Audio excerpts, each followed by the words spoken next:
Assalamualaikum warahmatullahi wabarakatuh. Hai teman-teman, kembali lagi dalam channel YouTube saya Salda Putriani Minarta dengan NIM 18622011144. Pada sesi kali ini atau pada video kali ini saya akan menganalisis dan kritisi jurnal yang berjudul Pengaruh Elemen Fraud Diamond dalam mendeteksi kecurangan laporan keuangan pada perusahaan manufaktur yang terdaftar di BEI periode 2016 sampai 2018 yang ditulis oleh Bapak Ari Eksandi dan Gabriele Lucy Dinda Tarapa.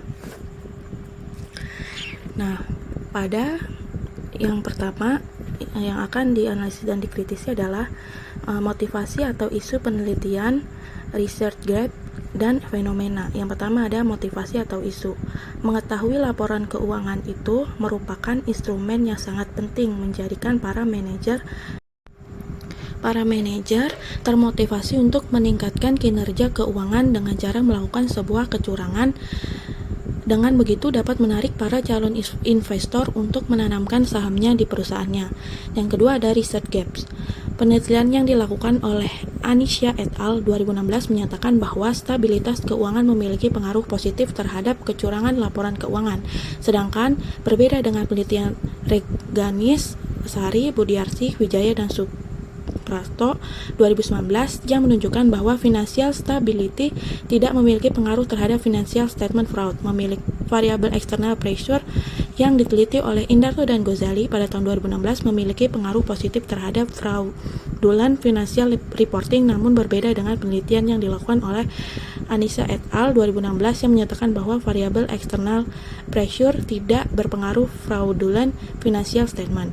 Yang ketiga ada fenomena. Pada tahun 2016, korupsi yang terjadi 67% dari total kasus okop multinasional fraud di Indonesia dengan kerugian mencapai 10 miliar rupiah per tahun, diikuti penyalahgunaan aset sebesar 31% serta penyalahgunaan laporan keuangan yang dilakukan Toshiba melalui accounting fraud senilai 1,2 miliar US dollar. Kemudian pada tahun 2018 PT SNP Finance melakukan kecurangan dengan memasukkan data dan manipulasi laporan keuangan yang diketahui merugikan 14 bank di Indonesia hingga triliunan rupiah.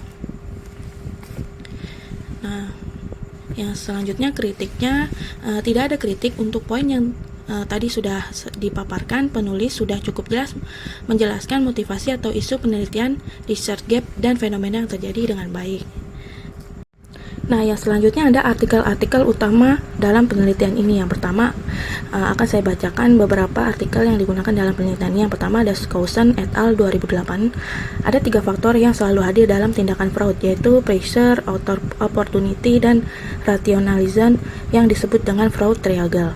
Yang kedua ada Ceylon 2014 menyatakan tekanan atau pressure sebagai motivasi seseorang untuk melakukan sebuah penipuan, biasanya karena beban keuangan. Yang ketiga ada Anisha et al. 2016 menyatakan bahwa financial stability memiliki pengaruh positif terhadap fraudulent financial statement. Yang keempat ada Indarto dan Gozali 2016 menyatakan bahwa financial target tidak memiliki pengaruh terhadap fraudulent financial reporting. Yang kelima ada Jesrani dan Rahayu 2018 menyatakan bahwa pergantian direksi tidak memiliki pengaruh terhadap financial statement. Nah, yang terakhir ada Agustina dan Pratomo 2019 menyatakan memiliki pengaruh positif signifikan terhadap kecurangan pelaporan keuangan. Nah, pada kritik kali ini tidak ada kritik untuk poin ini. Penulis sudah cukup jelas menjelaskan artikel yang menjadi referensi dalam penelitian ini. Nah, yang selanjutnya ada apakah yang menjadi pembaruan atau novelty dari penelitian ini? Adanya sebuah hubungan antara kecurangan laporan keuangan dan stabilitas keuangan perusahaan dalam pelaporan keuangan.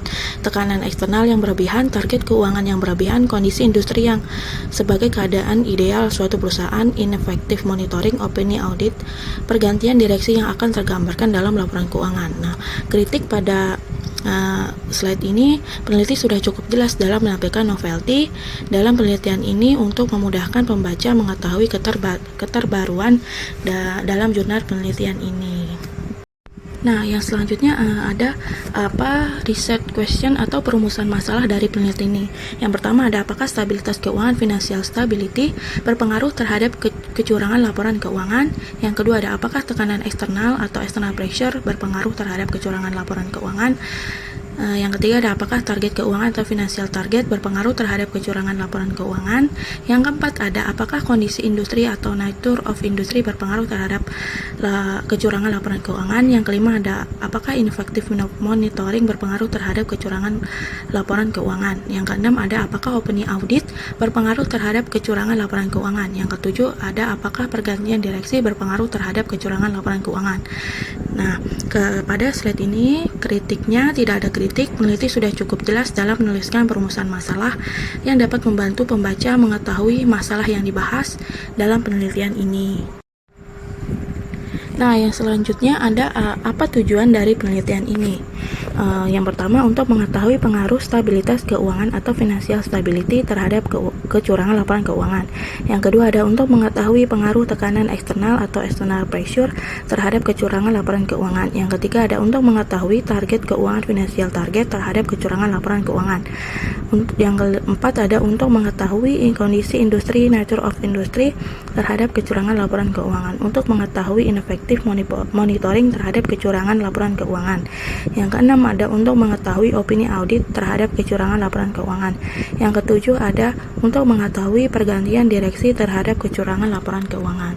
Nah, pada slide kali ini kritiknya tidak ada kritik. Peneliti ini sudah cukup jelas dalam menuliskan tujuan penelitian yang dapat membantu pembaca mengetahui tujuan yang dibahas dalam penelitian ini.